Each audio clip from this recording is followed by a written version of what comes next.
Clash in Italy is in the books, and we are going to review every match from everyone and their lazy finishes in the beginning to people getting domesticated and neutered at the end of the show. We're going to break it all down. If you're new here, thank you for coming on and watching the video. Now let's get into the review. MVP, there was still a little bit of ads, a little bit more than Saturday Night Main Event, but not WrestleMania like. We had 5 matches still. Couple of the first matches, match times are decent. It was, but you know what? The beginning of the card, the 2 free matches on ESPN to bring you in, both had weird finishes. That it's like the same finish for both matches, essentially. So it doesn't matter. We're going to go into it. We're going to get into the Roman Reigns and Jacob Fatu tribal combat and what's going to happen there. And we do have a new champion to talk about. So let's kick things off. ESPN wants you to subscribe by showing you Cody Rhodes versus Gunther for the undisputed heavyweight championship. Give me your thoughts on this match. Very physical. I like the match. So what you can expect from a Gunther and a Cody Rhodes. Gunther leading the way, offense wise, but then you get that hokey finish where Cody gets the pin and Gunther's leg is breaks the plane of the ropes underneath the rope, so a count should not have happened. Lazy way to for them to run it back, make it make sense. Oh, this shouldn't have happened. Cody Rhodes, the post show, this shouldn't have happened. So if you want to go run it back, Gunther, I'm here. It is interesting because it's like, are they running it back at SummerSlam or Night of Champions? What do you think? I mean, well, this is where we got to pay attention because commentary did speak a lot. Like they did mention Randy Orton quite often. First, Cody Rhodes' entrance with his helmet, it had like a little gash on the left side of his helmet, and then the commentary was like, "Oh, that's that symbolizes what Randy Orton did to him at WrestleMania." And then, they mentioned Randy Orton a couple more times during the match, so it's something you can't overlook because if someone's out of sight, out of mind, you're not gonna get that much mention in something you're not involved with. Like later on, we got an Umaga reference, but that was only mentioned once. Randy Orton got mentioned like 3 or 4 times. Yeah, so maybe the play is you run this back at Night of Champions. Maybe Cody comes out victorious and Orton attacks him at the end and you lead up to SummerSlam that way. Is Night of Champions before SummerSlam? I believe so. I believe that's the very next PLE before SummerSlam. Well, we have King of the Ring. I don't know if there's 2 PLEs in July. Is that its own PLE or? Yeah, because it's in Saudi, I believe, right? Okay. Yeah. And then we have in between that we have Saturday's main event. Yeah. So we're gonna have another book July, it looks like, but or June to July. So we have 2 PLEs. Yeah. Yeah. So all right, I see them. I can see them running it back at Night of Champions, and maybe Orton gets involved, or maybe involved post match. Cody wins, and then Randy Orton just attacks him and be like, "Hey, I want my match," and SummerSlam. Yeah. Real quick, a fun thing that I just realized as you were talking, I have dual monitors here. So if I'm looking this way, I'm looking at the camera. But if I look this way, I'm actually like paying attention to you. I'm like, yeah, looking right at you. But yeah, no, I think that since they mentioned Orton that many times, yeah, he's probably coming back. The finish, I mean, it's a kind of a lazy way to get to the rematch, but at least it was not a standard like DQ, someone hit someone with a chair or some. It was creative enough that I can let it slide. We cannot let it slide in the next match. We had Rhea Ripley versus Jade Well, Cargill go ahead. for the women's world. You're ranting for this one for the world heavyweight No, championship or the WWE I women's don't champion. think it was a I don't think it was a bad match. I see you on that. It was not a bad match. I will agree with you. Couple things. There was a couple of botches during the match, which I can let slide. You know, Rhea Ripley, that initial somersault off the apron and kind of misses the mark and kind of flips over Jade. But then there was one moment that it bothered me, and it may not bother the people watching or you, but one of the first attempts at the Rhea Ripley's finish, she had the Riptide. She had her hand between the legs, and Jade did this. And before Rhea even grabbed her arm, she just like gave it to her. She goes, "Here you go." I'm like, come on, really? Like, anyway. But then, so go ahead. no, I was gonna say the finish. B-Fab pulled the Tonga Loa at Backlash 2 years ago. Severely late, just can't get Jade's leg. We've said Jade botched a lot. At least she had the wherewithal to like say, "Here's my freaking leg. Put it on the apron." Like here. No, but now there are. I think BFAB wasn't supposed to get caught by the ref, but it was just so bad she kept missing the leg that like referee clearly saw it, so he couldn't brush it off, you know. Yeah. The other thing is someone was commenting online.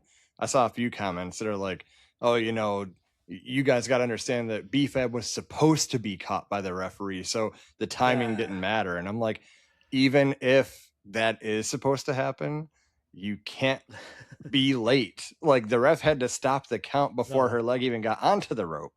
So whether you're supposed to be caught or not, you got to be timely. And she wasn't. And you could put 10% of the blame on Rhea for not getting her close enough to the rope when she dropped her there.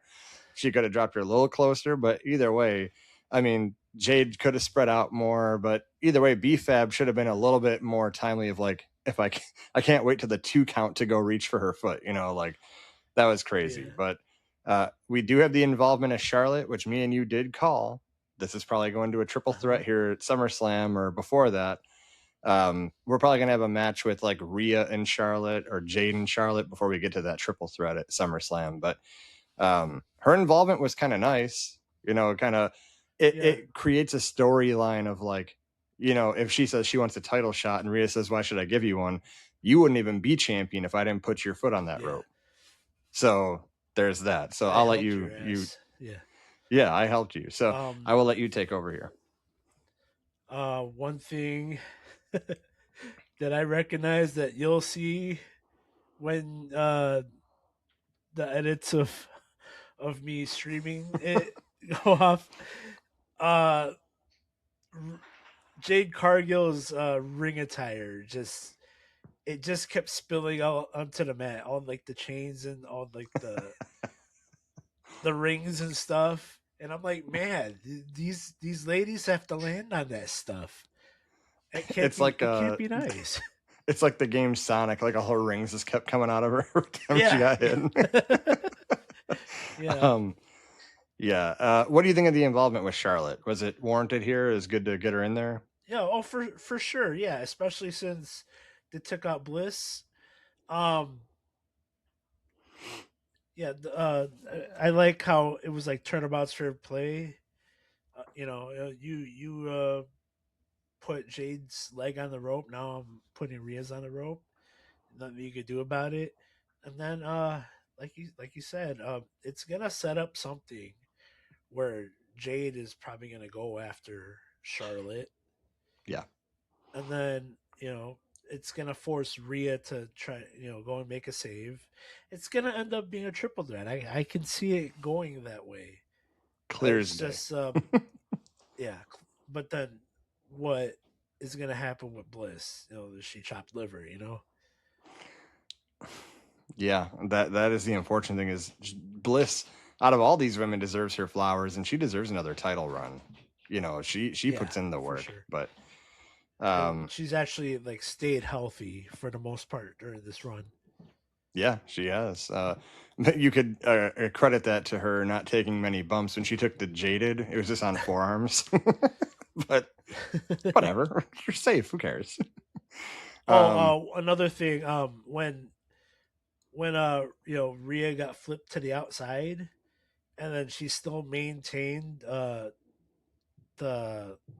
electric chair drop position, and she just dropped Jade on her face on the ring apron. Oh, that was a nasty spot. That looked. It really was. I'm like, oof. Yeah. Yeah, it was that didn't look comfortable when I saw that. I was like, oh yeah, that's rough. But so that was it for ESPN. They immediately, the second they hit the 3 count, they're like, wow, and still champion. Make sure to go to ESPN to follow the rest of the show. Like, sorry for the 2-week finishes on this, but please subscribe. So now we get into the real show. Oba Femi, as Paul Heyman calls him. Oba. Versus Brock Lesnar. Part 2. They keep saying Oba and Brock 2. Leads me to believe the third match happens at SummerSlam, probably. Maybe Brock retires for real, but it won't have the same effect as you just did it at Mania and then you retire again. People are gonna be like, whatever, just get out of here. We already chanted for you. Me and you talked. We may disagree with some of the people online that say, hey, Oba cannot lose. And I'm in that band camp of Oba shouldn't have lost. And you see the match play out, and Brock gets a lot of offense. And in my head, as the match is happening, I'm preparing like, okay, Oba will probably lose, and it'll be okay. And then the second the 3 count happened, immediately I was like, shouldn't have happened. Like, really? I don't like him losing. I don't like him losing because it just felt kind of predictable. Like, if they wouldn't have done the whole retirement thing at WrestleMania, then maybe I would have prepared better in my head for like, okay, we're gonna get probably more matches of them. But I was already set on like, Oba's so destructive, he ended Brock. What's next? And then we went back to Brock and he lost right away. And I'm like, ugh. But I mean, again, we can't expect a Goldberg like streak. I kind of wanted that, but we don't live in that time anymore. It was still a good match. I liked it. I did like it. What were your thoughts? So this is where we're agreeing to disagree. Awesome match. It's only 6 minutes. Lesnar got the upper hand because Oba turned his back to him. And come on, 7 F5s, 1 through the table. Yeah. And Oba still looked freaking explosive, looked destructive. He did. You can't tell me this loss to him set him back any. It did not. This is Brock Lesnar, man. I know. This is Brock Lesnar. But I will say to you, like, if anything, I think it made him stronger. I think I'm getting to the point where, like, I don't hate that he lost to Brock. I just hate that he lost this soon into his main roster run. I guess that's where I'm at. Like, maybe in like 8 months or something. If but it's he would have lost to anyone, dude, just imagine.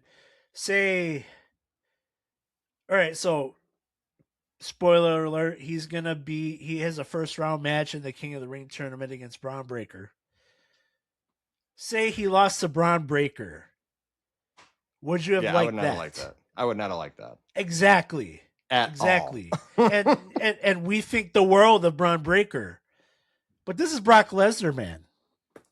All right, you're winning me over. This is 7 F5. It took 7 F5s.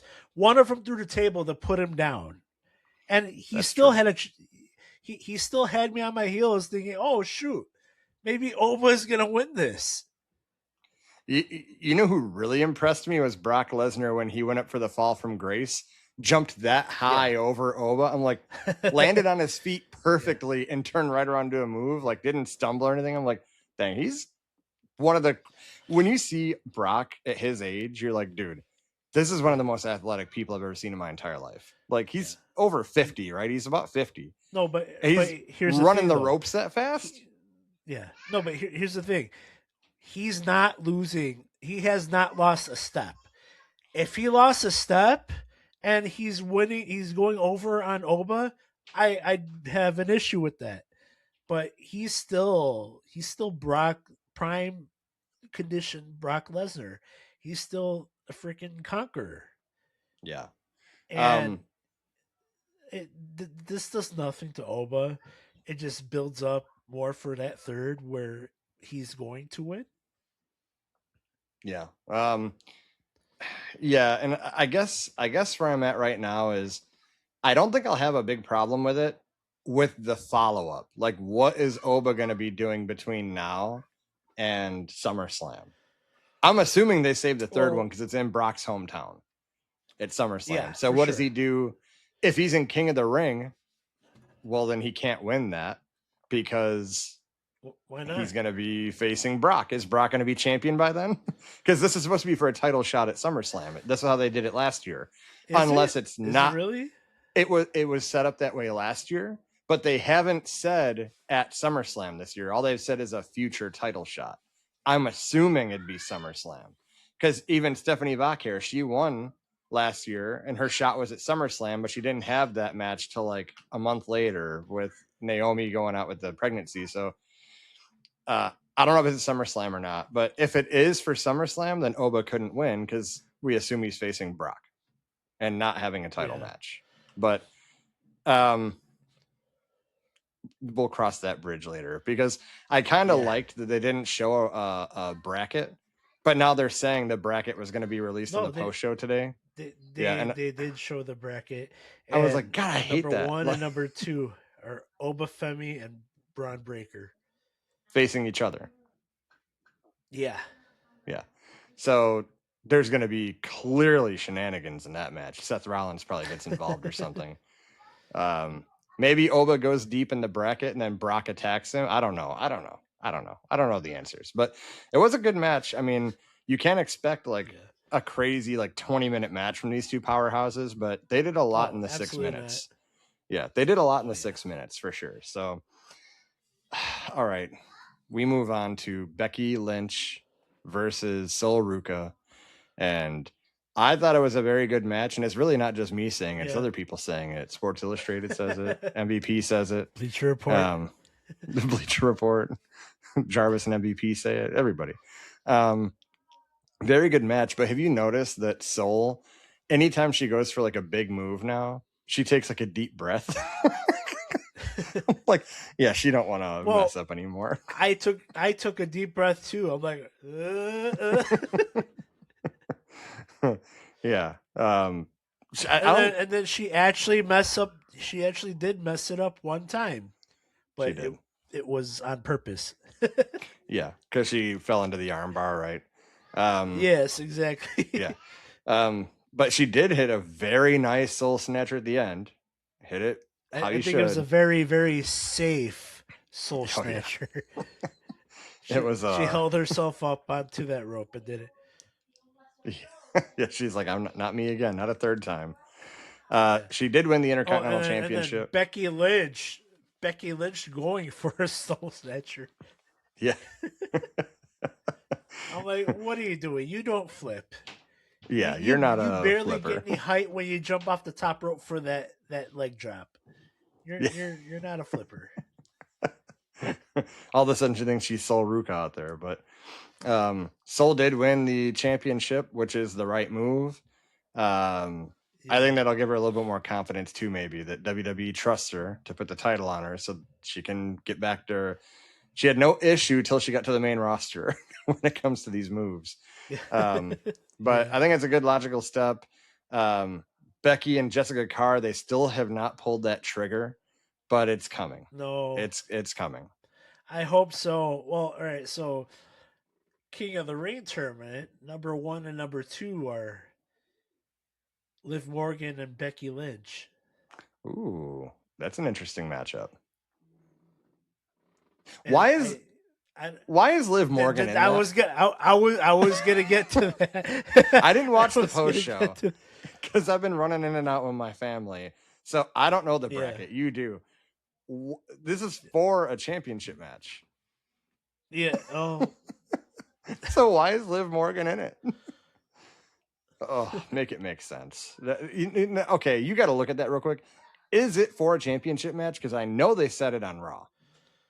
I know they said it for a future championship opportunity. Never mind. So they're fatal 4-way matches, like the first round. But okay. All right, so okay, I was wrong.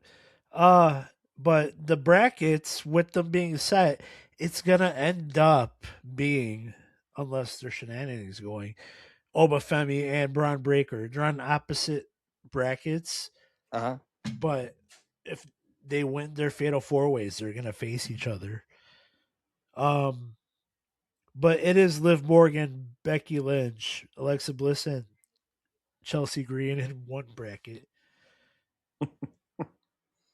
Chelsea Green. No, but I totally agree with why is Liv.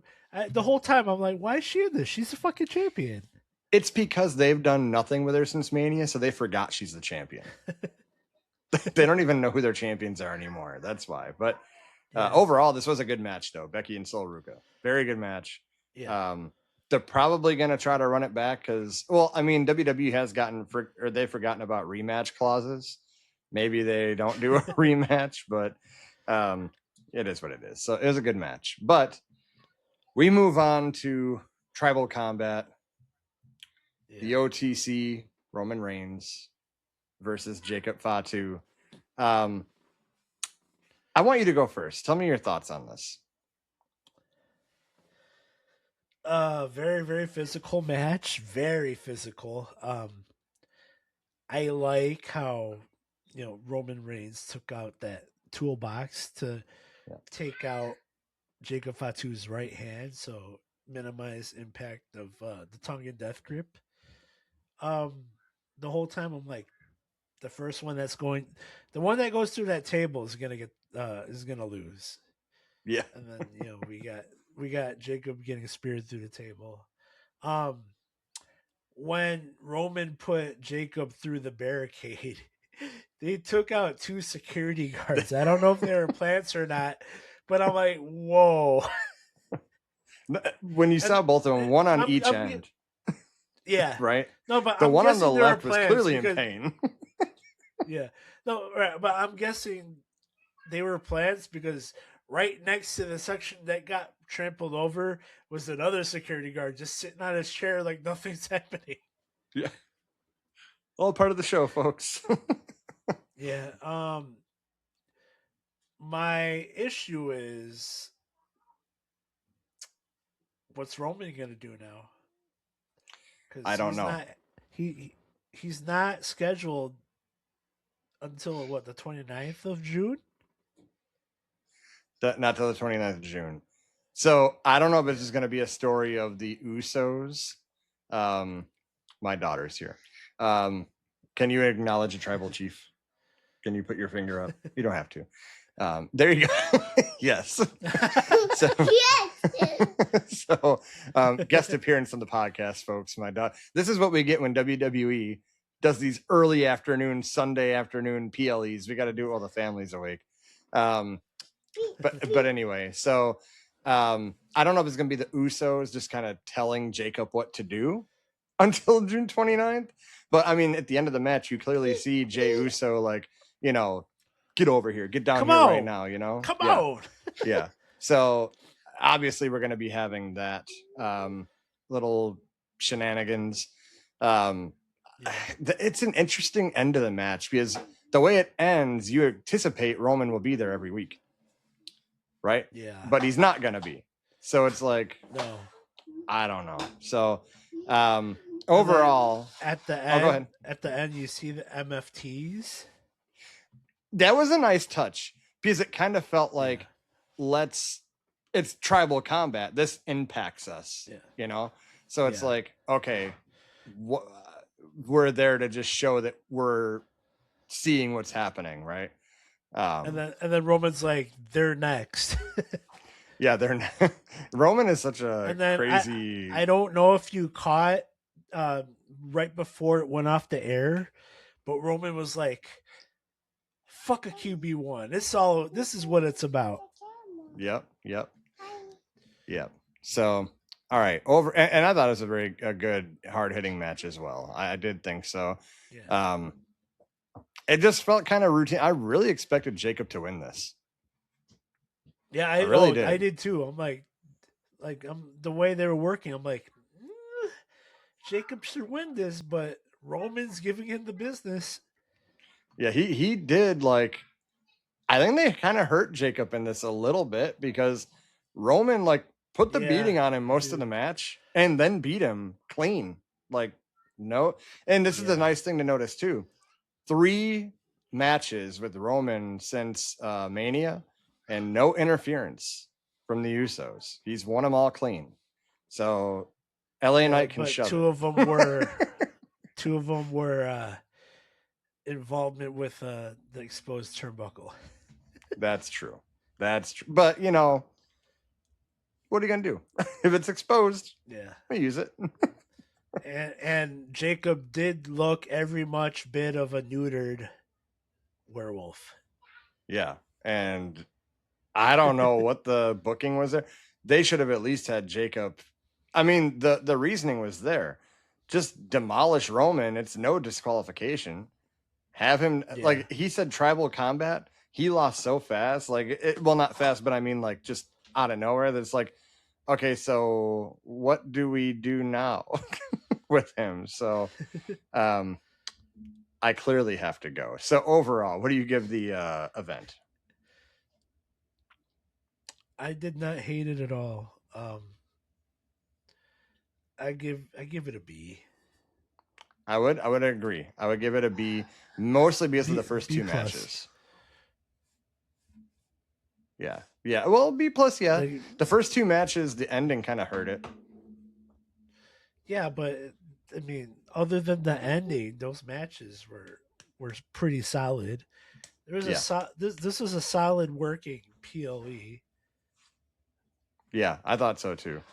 All right. Well, again, if you're here, you agree with what we said, drop it in the comments below. If you don't like what we said, drop it in the comments below. If you want my daughter to host a podcast from now on instead of me, drop it in the comments below. So other than that, MVP, we will see you on the next one for the next 4 PLEs next month. All right. Peace out.